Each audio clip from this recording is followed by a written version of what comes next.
বিমানবন্দরে ব্যাগে গুলিসহ ম্যাগাজিন পাওয়া নিয়ে যুব ও ক্রীড়া উপদেষ্টা আসিফ মাহমুদ সজীব ভুঁইয়া নিজের ভেরিফাইড ফেসবুক পেজে বলেছেন সেটি ছিল নিরাপত্তার স্বার্থে লাইসেন্স করা বৈধ অস্ত্র, যা ভুলে ব্যাগে এসেছে বলেও দাবি তার।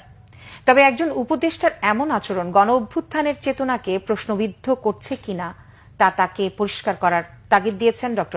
সাজ্জাদ সিদ্দিকী। বলেন, সরকারের উচিত জবাবদিহিতার আওতায় এনে তদন্ত প্রতিবেদন জনসম্মুখে প্রকাশ করা। ড. তৌহিদুল হক জানান, স্ট্যাটাস দিলেও যৌক্তিক ব্যাখ্যা দাঁড় করাতে পারেননি উপদেষ্টা। তার বিরুদ্ধে আসা নানা অভিযোগ নিরপেক্ষ তদন্তের দাবিদার। বিস্তারিত জানাচ্ছেন জিয়া খান। হযরত শাহজালাল আন্তর্জাতিক বিমানবন্দরে মরক্কোগামী টার্কিশ এয়ারলাইন্সের ফ্লাইটে ওঠার সময় যুব ও ক্রীড়া উপদেষ্টা আসিফ মাহমুদ সজীব ভুঁইয়ার লাগেজ থেকে গুলিসহ ম্যাগাজিন জব্দ করে বিমানবন্দর নিরাপত্তা কর্মকর্তারা। এটি রোববার সকালের ঘটনা। বিমানবন্দরের বোর্ডিং ব্রিজ 9-এ লাগেজ স্ক্যানিং এর সময় ম্যাগাজিনটি শনাক্ত করা হয়। পরে উপদেষ্টা তার প্রটোকল অফিসারের কাছে তা রেখে যান। বিষয়টি নিয়ে আসিফ মাহমুদ তার ফেসবুক আইডিতে এক পোস্টে জানান, নিরাপত্তার স্বার্থে আমার লাইসেন্স করা বৈধ অস্ত্র আছে। গণ অভ্যুত্থানের নেতৃত্বের ওপরে যেভাবে হত্যা চেষ্টা চালানো হয়েছে কয়েক দফা, তাতে রাখাটাই স্বাভাবিক। তিনি আরো লেখেন, বিষয়টি সম্পূর্ণ আনইনটেনশনাল। শুধু ম্যাগাজিন দিয়ে আমি কি করব ভাই? ইন্টেনশন থাকলে অবশ্যই অস্ত্র রেখে আসতাম না। বিষয়টি সামাজিক যোগাযোগ মাধ্যম সহ সাধারণ মানুষের কাছে নানা প্রশ্নের জন্ম দিয়েছে। উপদেষ্টার বিষয়টি গণ অভ্যুত্থানের চেতনাকে প্রশ্নবিদ্ধ করছে কিনা তা সরকারকে খতিয়ে দেখার আহ্বান জানান ড. সাজ্জাদ সিদ্দিকী। আসিফ মাহমুদ সজীব ভুঁইয়া মাননীয় উপদেষ্টা বারবার বিতর্কের কেন্দ্রবিন্দুতে আসছে। এই জিনিসটা আমাদের কাছে খুবই গুরুত্বপূর্ণ, যারা আমরা সমাজকে বিভিন্ন দৃষ্টিভঙ্গি থেকে মূল্যায়ন করে থাকি।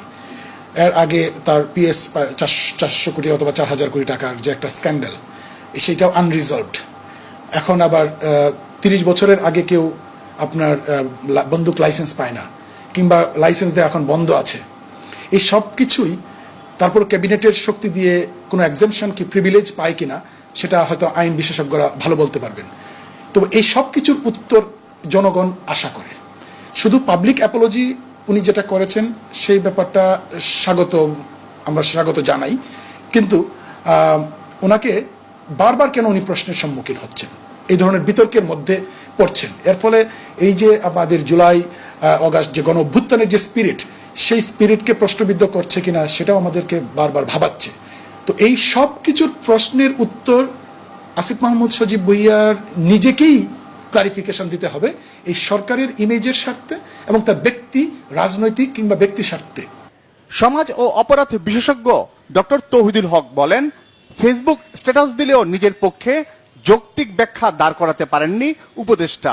কোনো যৌক্তিক ব্যাখ্যা তার কাছে নাই, এবং কারণটা হলো এক হলো তার বয়স এবং অনেকদিন মানে কয়েক বছর ধরে বৈধ লাইসেন্স দেওয়া বন্ধ। তাহলে তিনি যে লাইসেন্সটা নিলেন কিসের প্রভাব খাটিয়ে নিলেন? ক্ষমতার প্রভাব খাটিয়ে তিনি নিয়েছেন, তাহলে সেটি তো আসলে তার শপথের সাথে সাংঘর্ষিক। তিনি এটা কেন করবেন? তার নিরাপত্তার জন্য তার তো প্রোটোকল আছে। এই পদের একজন উপদেষ্টা নিরাপত্তার জন্য তো তার প্রোটোকল আছে। এরপরও যদি তার ব্যক্তিগত নিরাপত্তার জন্য তিনি যদি নিজে অস্ত্র রাখতে চান, তারও একটা নির্দিষ্ট প্রক্রিয়া আছে, সেটি আবেদন করা, এরকম কোনো প্রক্রিয়ার কথাই তো আমরা জানি না। তো হঠাৎ করে তার কাছে এই অস্ত্রের যে মানে উপস্থিতি বা তার কাছ থেকে যে পাওয়া গেল, সেটি তো মানুষের মধ্যে নানা ধরনের সন্দেহ তৈরি করবে, এবং সন্দেহ বা তৈরি হওয়াটা খুবই স্বাভাবিক। এর আগেও এপিএস এর আর্থিক দুর্নীতি, বাবার নামে ঠিকাদারি লাইসেন্স সহ বেশ কয়েকটি বিষয় আলোচনায় আসলেও শুধু মাফ চাওয়া ছাড়া আসিফ মাহমুদ সজীব ভুঁইয়ার কাছ থেকে কোনো ব্যাখ্যা না পাওয়া গণ অভ্যুত্থানের চেতনা পরিপন্থী বলে অভিমত তাদের। এই উপদেষ্টাদের যার যার বিরুদ্ধে অভিযোগ, তাদেরই মানে কাজ ছিল যেগুলো নিরপেক্ষ তদন্তের মাধ্যমে তারা বলুক, যেগুলো সংশ্লিষ্ট প্রতিষ্ঠান নিরপেক্ষ তদন্তের মাধ্যমে প্রমাণ করুক যে তারা এর সাথে জড়িত। সেটা কিন্তু হয় নাই। তার মানে তারা যে নীরব আছে, এই নীরবতা কিন্তু আসলে ভিন্ন অর্থ বহন করে। তো এই যে বারবার সরি বলা, তার যে ইমেজ এবং সরকারের ইমেজ, এই দুটোকেই ক্ষতিগ্রস্ত করছে।